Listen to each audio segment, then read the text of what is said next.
Good evening, I'm Ces Orenia Drilon. I'm Pauline Verzosa. And I'm Sean Yao. The big stories tonight, global trade takes a hit amid U.S. President Donald Trump's reciprocal tariffs, which took effect today. Goods from China, Trump's biggest target, are now subject to 104% tariff.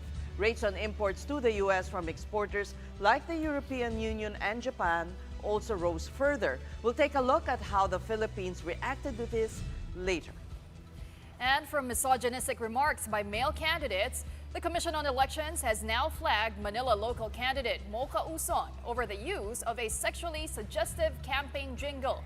Meanwhile, passing congressional candidate Ian Sia defends his sexually charged remarks during a campaign rally by invoking freedom of speech.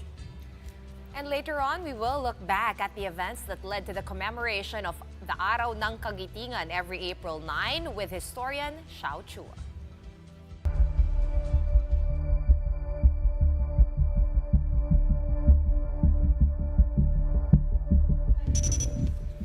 U.S. President Donald Trump's reciprocal tariffs kick in, threatening to disrupt the global economic order as we know it. The target? About 86 countries, including the Philippines, with exports to the U.S. levies ranging from 11% to a whopping 104%. And across world financial markets, it looks like more miserable days are ahead. China is bearing the most brunt, with duties nearly doubled on import goods at 104%. Beijing says it will stand up to Washington's, quote, blackmail and bullying, and promises to retaliate. Amid prodding from world leaders and even allies in America, Trump is not standing down. He has since given mixed signals on whether his tariffs will remain in the long term, saying on numerous occasions that he is open to negotiations. For now and for Trump, this is one bitter pill that the world just has to swallow. I don't want anything to go down, but sometimes you have to take medicine to fix something. I spoke to a lot of leaders, European, Asian, from all over the world.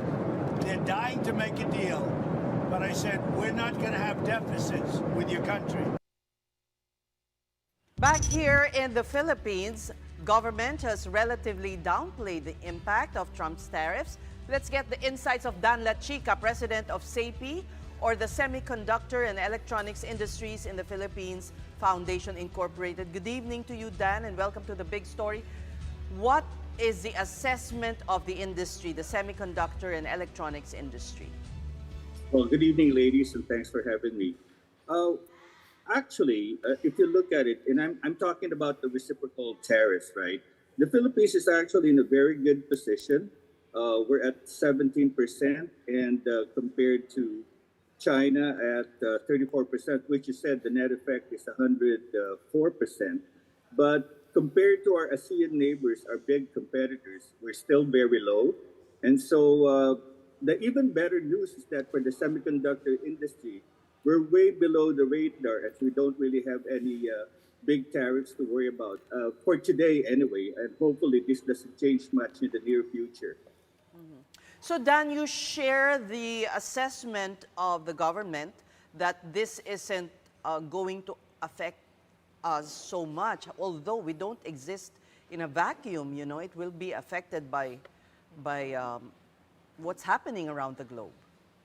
Actually, we're in a much better place. I was speaking with a couple of companies who were looking at the Philippines as an option. Both of them were in China, and they're looking to move some of their products out of China. And of course, the Philippines is a worthwhile destination. And this was even before the announcement of the reciprocal tariffs. And so even today, that has been confirmed. And, for example, you look at Taiwan at 32%, China at 34% for the reciprocal tariffs. Even Japan is at 24%. And these are all based on the trade deficits. And as you know, with the Philippines, with a net deficit of 8%, that's really the main reason, one of the main reasons why we're at the low of 17%. So the U.S. is our second largest market, correct? Compared to next to Hong Kong. So Yes.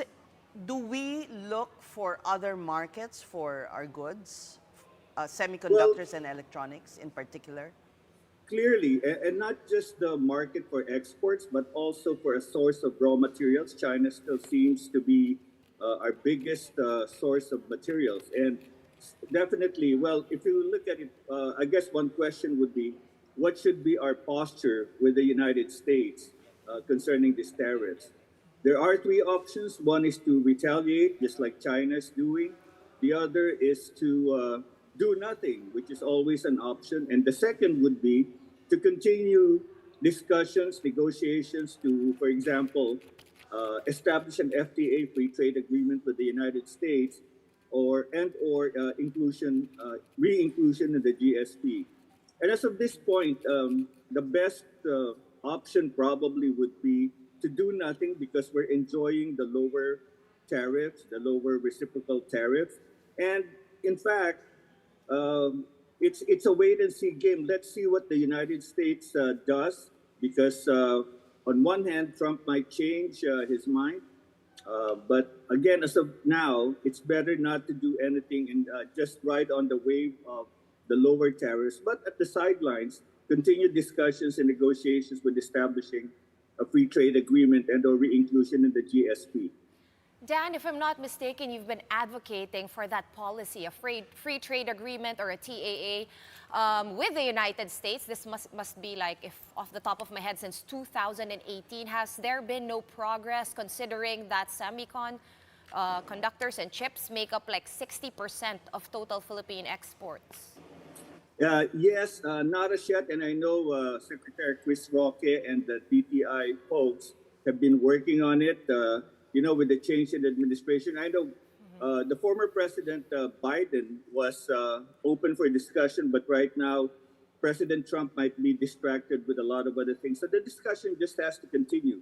The implication of not having an FTA is, when we have companies that deal with the federal government, they won't be allowed to export, their products because they're not TAA compliant. And so we're losing millions of dollars every year because of that. So companies would be looking for countries with TAA agreements with the United States. So we want to plug that gap, that hole, and that's why we want to pursue the FTA. Okay, well, now might be the best time to pursue that, or at least you have some leverage on the DTI. But Dan, you previously predicted flat growth for your sector this year, 2025, even a decline of 10%. Have you readjusted your projections for 2025, given this the Liberation Day tariffs have already come to play? We had our biggest year in 2022 at $49.5 billion. Since then, we've contracted by 8% in 2023 and another 6% in 2024. And so, looking forward in 2025, we were projecting a flat growth. But then, with these developments, as well as the Create More Act, we're hopefully going to be at least at modest or flat growth, if not positive. I was just in South Korea with the Create More roadshow headed by Secretary Go, and the response was really favorable. And like I said, we've got inquiries on the new business climate in the Philippines, the ease of doing business, the improved incentives taken in by the Create More Act. And so we're looking forward. I don't want to jinx it, but I'm even looking for maybe a modest growth on top of the flat growth that we projected for 2025. Mm-hmm. And then when it comes to semiconductor manufacturing, I mean, for years, we weren't really able to put up all these front-end wafer fabrication facilities because of high power costs. But now, is there a way to offer low secure energy and security at a low cost to all these investors, considering we now have lower tariffs compared to our ASEAN neighbors? That's a good question. There have been a couple of other developments that have come about. The first one, well, like I said, the passing of the Create More Act. And then in addition to that, our president has declared the semiconductor electronics industry priority industry. And on the tails of that, there was an administrative order number 31 from the Office of the President creating a semiconductor and industry, and electronics advisory council, which would help facilitate the investments and remove the roadblocks. And you're correct, we still have high power costs, high labor and logistics costs. But again, the government is actively pursuing remedial measures for that. I mean, clearly, for power, the priority of the Department of Energy, Secretary Lotilla, really is to ensure that there's adequate demand so we don't have brownouts or shortage, especially during the summer months. But then again, we've looked at that, and with the government, working with the government, looking at possible options, near-term options. And one of them is to, for example, have an embedded power supply in an industrial zone. That's why you can reduce the power by taking away the distribution cost, the transmission cost, and even the VAT in an eco-zone. And so that hopefully will be a model for reducing the power cost. And as far as the logistics cost, there's the Luzon Economic Corridor that basically links the Subic port with the Clark Airport with the industrial zones along the way, all the way to Batangas. And that's why one of the there's an eco zone in that area that's being touted as the model of what can be done nationally in terms of lower power costs, lower logistics costs. And of course, continuing efforts to improve the ease of doing business will also help. And speaking of the ease of doing business, I mean, how crucial is it that our government's policies are somewhat stable and predictable? Because I believe that was a concern of investors before. Well, that has been a major problem with the previous administration. In fact, we've seen some capital flight because, we have a law and that's changed. And so that basically rocks the stability of the whole infrastructure of the whole government, right? So much so for sovereign guarantees. But again, with the new administration, the efforts that they're doing to restore the confidence of the investors, to improving the FDIs, and hopefully we'll surpass that. It's just a matter of getting the show on the road, literally. That's why we're having this road show led by Secretary Frederick Go and DTI and, even the other cabinet members, so that we can announce to the world that we're back in business, we're open for business, and the Philippines, especially with the tariffs that we've been talking about, is the ideal place for their expansions and new investments. Going back to that silver lining that you see and even government refers to and other analysts, how immediate can that be implemented? Or you mentioned that there are already 2 interested parties to move their operations to the Philippines? Yes, there are. Unfortunately, I can't announce their names. They're public companies. Of course, but I see this just as at the beginning, especially because, like I said, this came about even with the just speculation of increased tariffs from their respective manufacturing sites. But now with the formal announcement of the increased tariffs, the reciprocal tariffs, I would expect to see more, coupled with the road shows that I mentioned is being done by the government through the leadership of Secretary Go. And of course, DTI is involved, PEZA is involved, and we'll hopefully see more of that coming on board. So this is the reason why you're seeing maybe a growth this year instead of a flat performance for 2025. Yes, that gives us some ray of hope, some optimism, and like I said, the advisory council, I'm chaired by Secretary Go, and the vice chairman will be DTI with other cabinet members. Hopefully, we'll see that get into gear real soon, coupled with the parallel action items that the government is doing. So I'm hopeful that we'll see at least a modest growth this year. But again, for now, we're remaining with our flat growth projection, but we'll update that to the course of the year. Dan, I'd like to be candid with you. A lot of people are scratching their heads about this optimism that seems to be coming from the Philippines alone. Everybody's so worried about the uncertainty about these levies and its impact on the global economy. And here in the Philippines, we're really optimistic.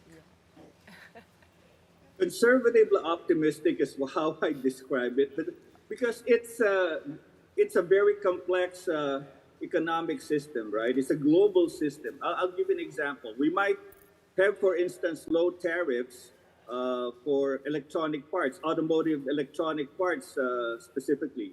But if the rest of the world, especially countries that export steel or export automotive the vehicles, then, you know, with the high tariffs, the demand could possibly be much, much lower than they projected. And what does that mean? It will affect the supply chain. It will affect the automotive electronics parts that are coming out of the Philippines. So even if we have the benefit of the low tariffs, if the global demand for such product lessens, then obviously that's going to have effect on the supply of automotive electronics parts. So it's just an example of how complicated this supply chain works and the impact of countries with having different kinds of levels of tariffs. Yeah, but that's exactly the point, right? I You mean, don't see that affecting the performance this year of our semicon and electronics industry. Well, like you said, we just don't rely on the United States. As you mentioned earlier, we need to diversify the export destinations. We need to ensure that we identify the product lines that are not as susceptible to this global challenges and work on that. But that's why I was saying earlier, we're being conservative in flat growth, although there's really a silver lining, so to speak, like you said, and there's upsides on how we can grow this 2025. okay, but Dan, a lot of economists are actually really worried because the last time we saw this level of trade war, quote unquote, was right after the Great Depression, right around the Great Depression, and that, of course, precipitated World War II. Although we don't want to fearmonger, but we're wondering, you know, like, are there any mitigating things that we can hang on to? We understand that we got low tariffs, but again, if the entire world economy suffers, then we are bound to get hit, like you said. What are you guys doing to prepare for that eventuality? Have there been meetings with the members of SAPI, and what are their top line concerns right now? Well, I've spoken with our members, and obviously we've talked to our government partners. You know, in situations like this, it always pays to look at the different angles, look at the worst case situations and alternatives and options to have mitigating plans. But like I said, we just need to diversify the market. Externally, we have to diversify our market. And internally, we just need to improve our cost of doing business, the ease of doing business, and our efficiency, production efficiency in our manufacturing lines. So we have to look at all fronts and not be complacent just because we have lower tariffs. What other markets for our semicon exports are you guys eyeing as an industry group? Well, there's Europe, for instance. The top markets, as you mentioned earlier, United States, even China is still a big market. And what we can see as opportunities for improvement would be in Europe because, for instance, Germany is only importing about 6% of our products, Netherlands about 5%, and some European countries haven't even heard of the capabilities of the Philippines, just like France, for example. Last year, I was with the presidential delegation to the Czech Republic, and we signed an MOU with their Electronics Association. They haven't even heard of the Philippines. So we see that as potential opportunities to develop our export market in addition to the existing ones in Asia and the United States. All right, thank you so much for talking to us. Dan La Chica, President of the Semiconductor and Electronics Industries in the Philippines Foundation, Incorporated. It's a pleasure, Session. And Now, in other news, we're finally hearing from a couple of midterm candidates recently called out by the Commission on Elections.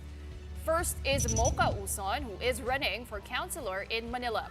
The COMELEC wrote her a letter for what it called were, quote, sexually suggestive elements in her campaign. The poll body was referring to Uson's campaign jingle.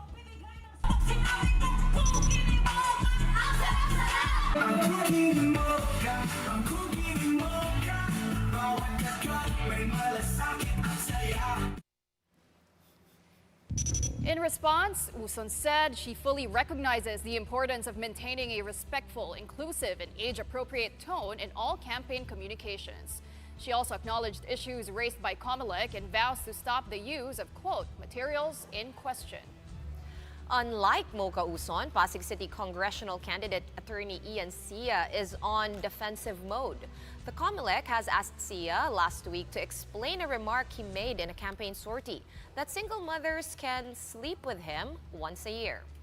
In his reply, attorney Sia invoked the freedom of speech, saying that while his words may sound brash, his speech in its entirety falls within this right.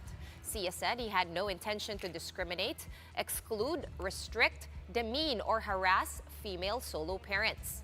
The COMELEC has sent Sia a second show cause order after another video circulated of him body shaming his staff member. Remember, Sean, you had just asked the question, what about women? Exactly. Ayan. Sinagot ka ni Mo. I'm so sorry, Mocha. Kasalanan ko ba to? Hindi naman. De, biro lang, biro lang. Pero ito nga, no, yung body shaming, we were also talking about this, yung in his defense, no, attorney Sia, after making that solo parent crack, he defended himself by body shaming his chief of staff, who is the wife of his friend. So I want to hear what he has to say about that. For me, it's quite ironic that all this is happening just a month after we celebrated Women's Month. Yeah. So I'm curious. I mean, shame on him. Freedom of speech? That's But what you he's know, invoking. in fairness to Mocha, gusto ko yung sagot niya, okay, I will stop using the materials in question, which is, I think that's the kind of predictable or what we expect the replies to be. All right, Be a little more contrite. Yes. Humble. Humble. And I won't do it again, diba? Sorry, I won't do it again. Accountability. All right, but for now, we're going to take a quick break. Coming up next on The Big Story, a day after Canlaon volcano's explosive eruption, affected residents are now having problems finding safe drinking water. We'll get live updates from Negros when we return. Keep it here.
You're watching the big story here on One News. Residents affected by ashfall from the Canlaon volcano have started cleaning up their surroundings, but they're running into problems due to lack of clean water supply. Carrie Cater reports to us live from La Carlota City in Negros Occidental, one of the most affected towns by yesterday's eruption. Carrie, how's the volcano activity today? Is there continuous ashfall still?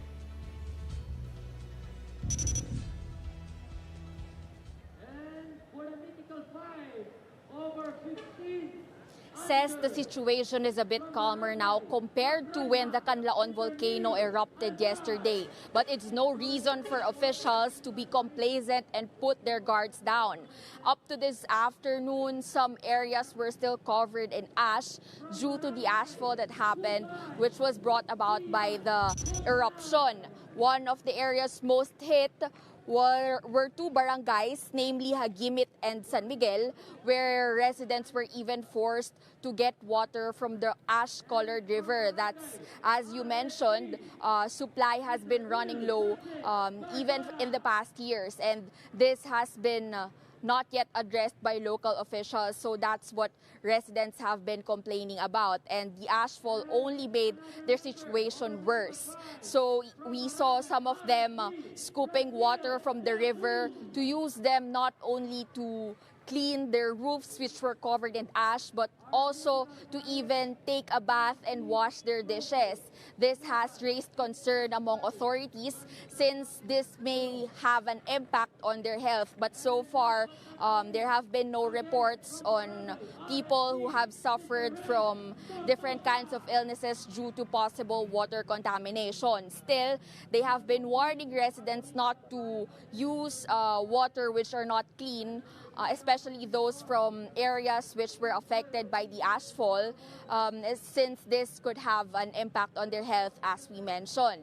Also, we went around other barangays, including Araal, but this was one of those who were covered in ash, which was covered in ash as well. Pero kanina, mga bandang hapon, wala naman na masyado tayong nakita na aboroon kasi tumulong din yung mga opisyal sa paglilinis. They have deployed water tankers, and drinking water were also supplied to barangays that have no supply nga nung clean water na sinasabi natin. Kabilang na dyan yung Hamigit at San Miguel na kumukuha pa sa ilog at yung kinukuhanan daw nila ng maiinom na tubig malayo-layo pa. Ang sabi naman nung lokal na opisyal tungkol dyan ay tutulungan nga nila na ibigyan pa ng supply ito para sa mga susunod na araw sa tubig, at meron na rin daw silang pinaplanong programa nang sa ganon ay magkaroon na rin ng stable na water supply, lalo na yung area nga na nabanggit natin na matagal na talagang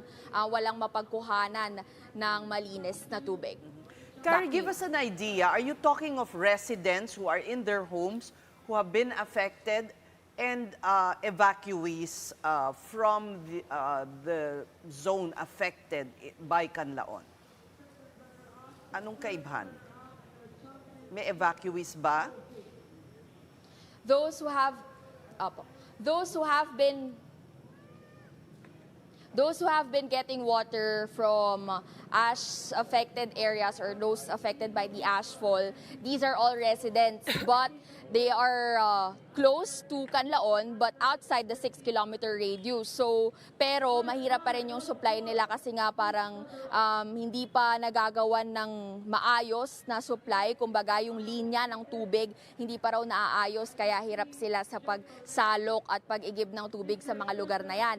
As to the evacuees, as of now here in La Carlota City, which is one of the most affected nga nung mga ashfall, over 1,600 residents yung nananatili sa evacuation centers. But the number, ito ay since December 2024 pa, or when Mount Canlaon last erupted before yesterday. So nadagdagan lang daw ng 4 na pamilya kahapon, pero the rest, 4 na buwan nang nananatili roon. Hindi pa rin kasi sila pinapabalik since monitoring is continuous for the activity nung volcano. Filipino and nasa alert level 3 pa rin ang bulkan. All right, we thank you, Carrie, for your report. That was Carrie Cater of News 5 reporting from La Carlota City in Negros Occidental. Do keep safe. Meanwhile, the Department of Foreign Affairs confirms one of the 4 Filipinos missing after the 7.7 magnitude earthquake in Myanmar has been found. Sadly, though, the victim who was found in Mandalay did not survive. For now, the DFA refused to disclose the Filipino's identity, but said that the family has already been informed. They requested for privacy for now as they grieve the loss of their loved one. Authorities also assured work is underway to account for the 3 remaining Filipinos missing. So far, the death toll from the March 28 earthquake now stands at almost 4,000. And over in The Hague, former President Rodrigo Duterte's camp has filed their observations to the application process recommended by the International Criminal Court Registry for drug war victims who want to participate in the inquiry. Among them, the lack of stringent identification requirements. Mon Gualvez with the details. Attorney Nicholas Kaufman was spotted yesterday visiting his client, former President Rodrigo Duterte, at the ICC detention center. He gave updates on the case, including their answer to the registry's recommendations on the application of drug war victims who wanted to participate in the investigation. Respecting everybody's right to be heard. That is what should happen during the trial. It should not be manipulated for whatever political end. First, they criticized the recommendation to give victims as many options as possible in providing their identity. According to Kaufman, the use of varied and insufficiently verified identity documents could lead to misidentification, double counting, and the inclusion of false victims, issues that could trigger unnecessary and time-consuming litigation. He also said the registry failed to explain why such deviation is appropriate or even necessary in this case, other than the vague assertion that there exists a backlog in the distribution of national identity cards.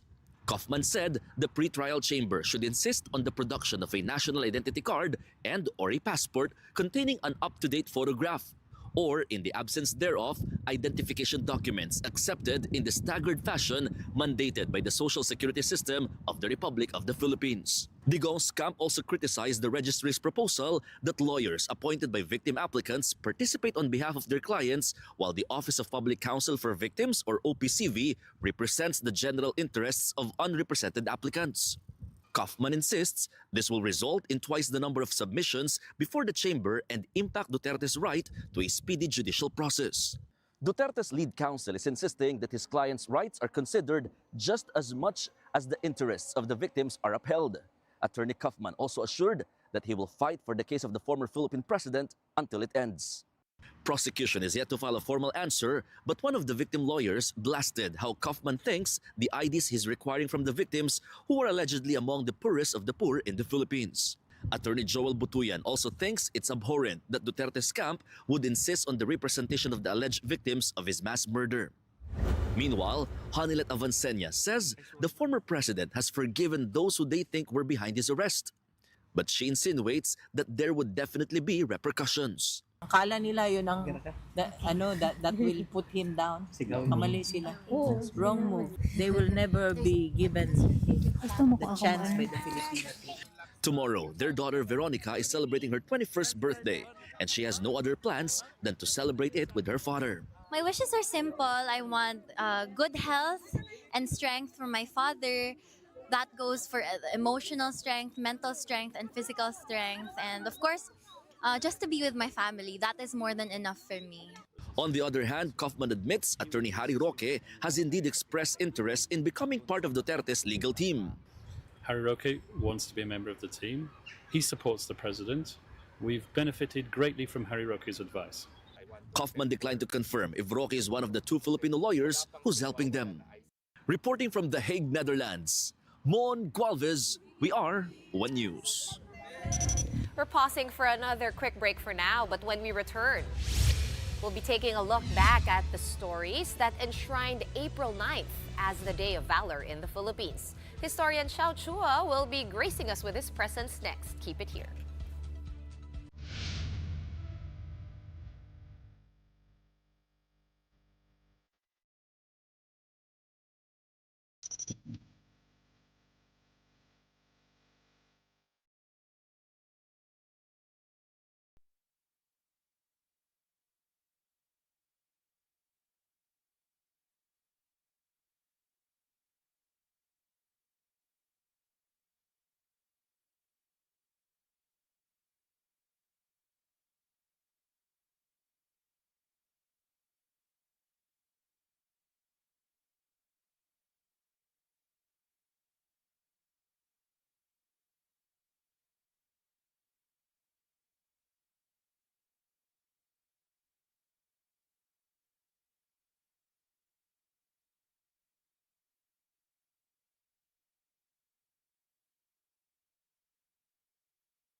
Welcome back and thank you for staying with us here on The Big Story. Today marks the 83rd commemoration of the Day of Valor or Araw ng Kagitingan. President Bongbong Marcos led the ceremony honoring those who fought and died for the country during World War II. Marcos offered flowers at the Dambana ng Kagitingan or Shrine of Valor in Mount Samat, Bataan, dedicated to the heroes of the Battle of Bataan. He was joined by representatives from Japan and the United States, along with remaining war veterans and families of fallen soldiers. In his speech, Marcos honored the courage and sacrifice of Filipino and American soldiers who fought during the war and emphasized the importance of unity to achieve peace. We celebrate today Araw ng Kagitingan, the valor, the courage, and the sacrifice that is demonstrated by every single Filipino every single day. Peace cannot be attained by one person, by one country alone. And that we have to bring together all the parties that are involved. In a separate message, Vice President Sara Duterte said that as the country faces challenges of unity and progress, Filipinos should be inspired by the heroism of the World War II veterans. And following today's ceremonies honoring our war heroes, let's take a step back to understand the deeper meaning behind this today. And joining us is historian Xiao Chua. Welcome to The Big Story, Professor. Isang magiting na araw sa iyo. Sariwain siguro natin, what are the Makasaysayang umaga, Ma'am Seth, Sean, Pauline, and to everyone. What are the historical events that led to this day in 1942? And please include in your answer whether it's apt. You know, we've been debating this for many, many years. Kung bakit, kung kailan pa bumagsak ang Bataan, doon natin sinasariwa ang valor ng mga Pilipino. Well, first of all, remember that Japan attacked us in 1941 December, and whole of Southeast Asia. And what happened was, by February, the Japanese already got a lot of Asia, and the Filipino forces, na outnumbered, MacArthur ordered all the USAF forces, Filipino and Americans, to be stationed in Bataan. So we will defend just one peninsula, and that is Bataan. This is to frustrate the plans of the Japanese for a total invasion of Asia. So by keeping Bataan standing until we can. And we were able to fulfill that until April 9. That's why even if it's a story of defeat, because we were the last one to stand, and the last one to fall, against the Japanese, then we became like a sort of inspiration, like the mascot of the fight for freedom from people. And that's why they said, remember Bataan, remember Corregidor. So yun po yung kwento why. We emphasize, even if it's like a defeat, we emphasize the valor. Yung valor kasi kagitingan means that despite the enemies na napaka-impossible odds, we face them and kumbaga lumaban pa rin tayo. So kumbaga pwede nating we could have chosen to call this day the Fall of Bataan and commemorate that, but instead we choose to be optimistic. Yun yung pinagdedebatehan natin, yung optimism ng Pinoy. And we decided to focus on their valor, yung kagitingan. Ganun ba? Yes, dati naman kasi Bataan Day ang tawag dyan, But eventually, kasi Bataan was really like a famous talaga do sa generation na yon. But of course, with a new generation, people might think that, Bataan is like a synonymous to defeat. That's why we have to change it to kagitingan. Perhaps that's what I was thinking. Wala pa naman ako noon. But maganda rin kasi remember that we are honoring not just the veterans of Bataan and Corregidor, yung tinatawag na mga bastards of Bataan kasi iniwan ng Amerika Diba? But all of the Battle of Bataan kasi, after that defeat, it strengthened the National Guerrilla Force that eventually won the war for us with the Allied forces. So, ang nakikita natin dito, we commemorate all the veterans, not just the veterans of World War II, pati yung veterans sa Korean War, Mindanao War, the veterans of the Revolution. And we see this as just one step to victory. Sabi nga ni Salud Algabre, the Amazona leader in Cabuyao, Laguna, walang himagsikang nabibigo. Ang lahat ay hakbang tungo sa tamang landas. Parang yun yung nakikita natin dito. We see the victory of our heroes despite the defeats that we have had. And Xiao, you know, one of the stories and faces that really stood out for me dito sa Battle ng Bataan is the one of Jose Cabalfin Calugas. Siya yung Pinoy na tumakbo daw ng 1 kilometer para lang umabot dun sa isang bakante na field gun, no, para kalabanin nga ito nga mga Hapon.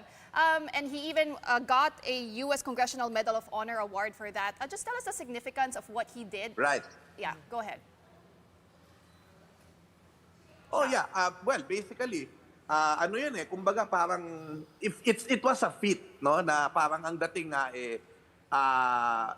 kakaunti na nga lang yung kanilang mga resources, no, kakaunti na lang yung mga bala, yung tao, no, pero ang nangyari nga doon, no, he was able to do that feat despite all the odds, no. Yan ang ano, kaya napansin ng Amerika yan at binigyan agad siya nung medalya, no. Yan si Calugas isa sa mga isa sa mga notable figures sa Battle of Bataan. Significant yan kasi parang yun na nga, no, we tend to focus on the defeat of yung death march, which is terrible, no, terrible, and we have to remember that. Pero hindi natin nakita na ang dami ring mga battles na yung mga Pinoy ay nagdingning. Halimbawa, one of the battles there is yung mga battle of when we frustrated the Japanese, they cannot enter doon sa first line of defense. And then we have the Oryok-Bagak line. We also have the Battle of the Points and the Battle of the Pockets. Even the Igorot warriors were part of the defense of Bataan, no? Yun nga, kaya nga nag-hold tayo ng 3 months. But yun nga, the problem was the Americans left us kasi they decided to have Hitler first kasi they cannot have war on 2 fronts, Pacific and Atlantic Ocean.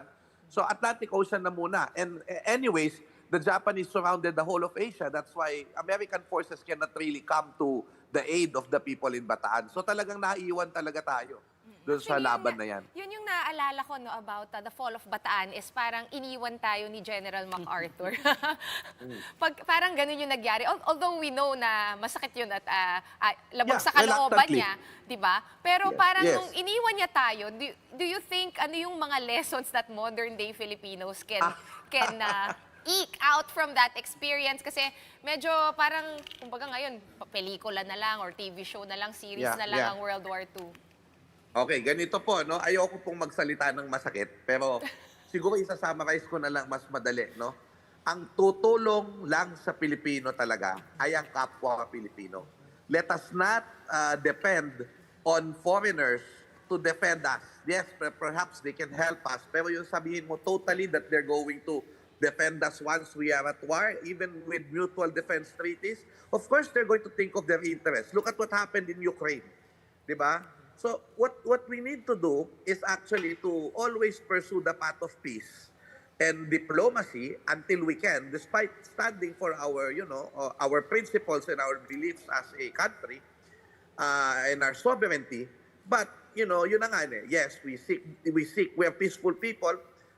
But when we are pinakitunayan din natin ng World War II, the lesson also was, despite the fact that the Japanese was a bigger enemy, the guerrilla movement became effective in eventually gaining freedom for, excuse me po, gaining freedom for us.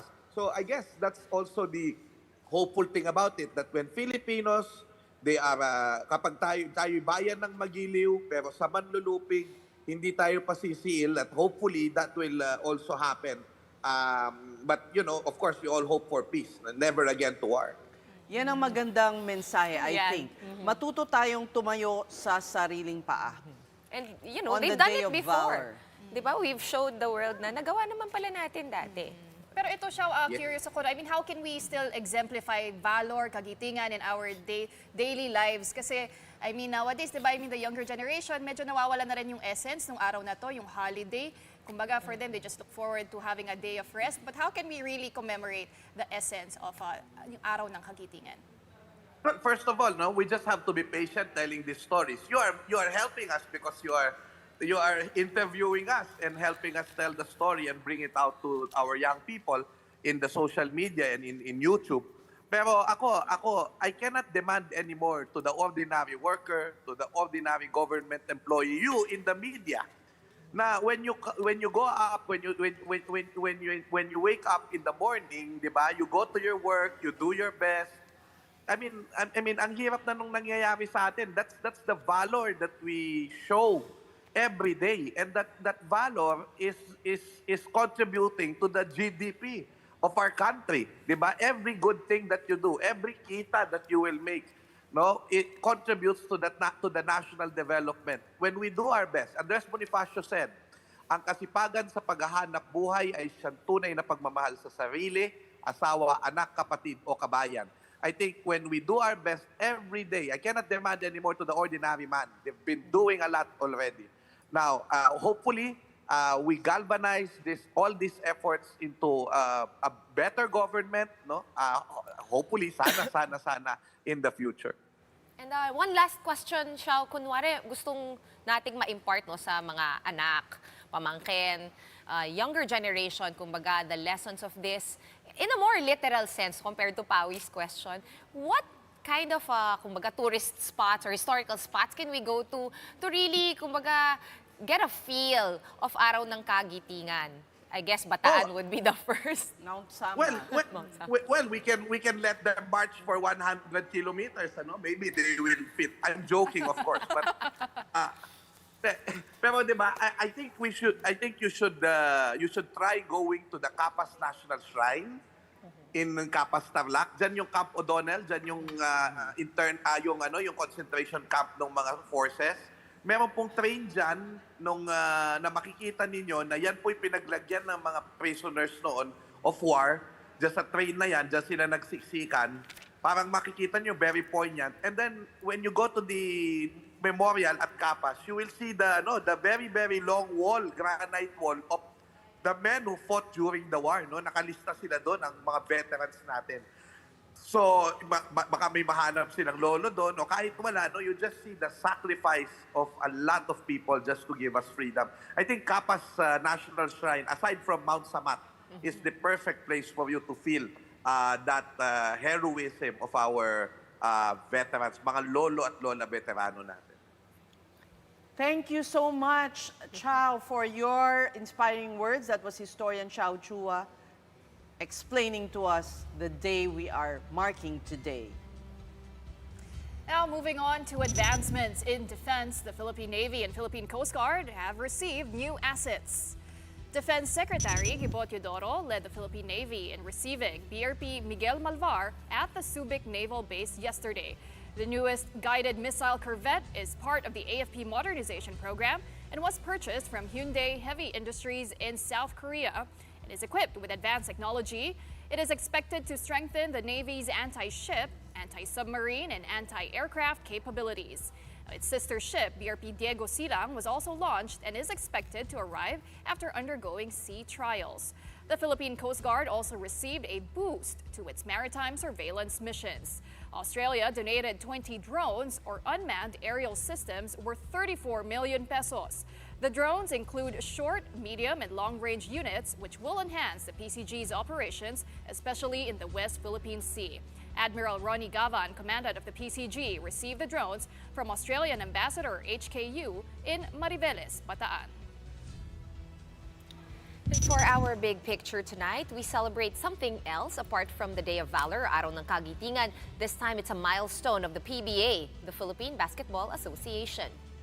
On April 9, exactly 50 years ago, the first ever Pinoy-style pro basketball match happened between the Concepcion Carrier and Mariwasa Noritake teams.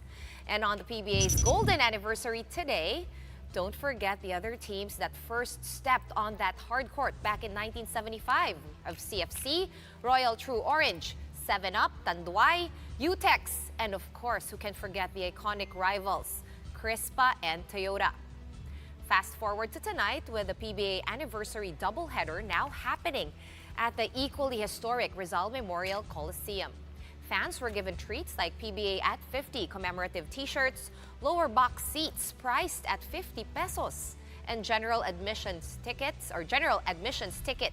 at 30 pesos. For those born in the on the PBA's birth year of 1975, free entrance tonight. The first game is between Magnolia and Converge, and the second game is between San Miguel and Meralco, which will have a twist. Players are gonna be wearing retro jerseys. I love the retro jerseys. Wait, bakit ang haba ng shorts? Ganun talaga. Hindi! Hindi! Maybe ayaw ng Super players. sikip. Super short, diba? Noon. Maybe the players didn't want to sport the short shorts. I'll agree. I'll give it to them. Okay, the font is vintage, pero di ba ayaw magpakita ng legs.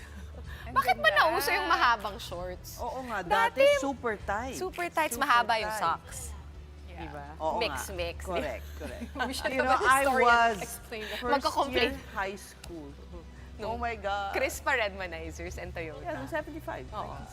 You were first year high school. Sinong favorite team mo? Did you watch? Were you Crispa. interested? I was a Crispa fan. Wow. Not Toyota. Not Toyota. Favorite player? Favorite player. Wag mo nang tanungin kasi mga matagal na. Okay na. Ikaw, favorite player. Mabubuking. Wala, alam mo, nung panahon ko, Okay, Bogs Adornado, di ba? Bogs Crispa Adornado, yun? yes. He Lumabas had, din. never mind. Sige na! Di ba tight ang shorts? So, Yes. Nice bum? Nice bum. Pareho tayo nang tinitingnan. That's why I decry these long, baggy shorts. Yeah! What's up with Petition to that? bring back the short shorts. You have to petition it to the PBA, okay? We want the short shorts back. But for tonight, that's it for the big story. We are One News, all sides, all the time. Thank you for watching. Good night.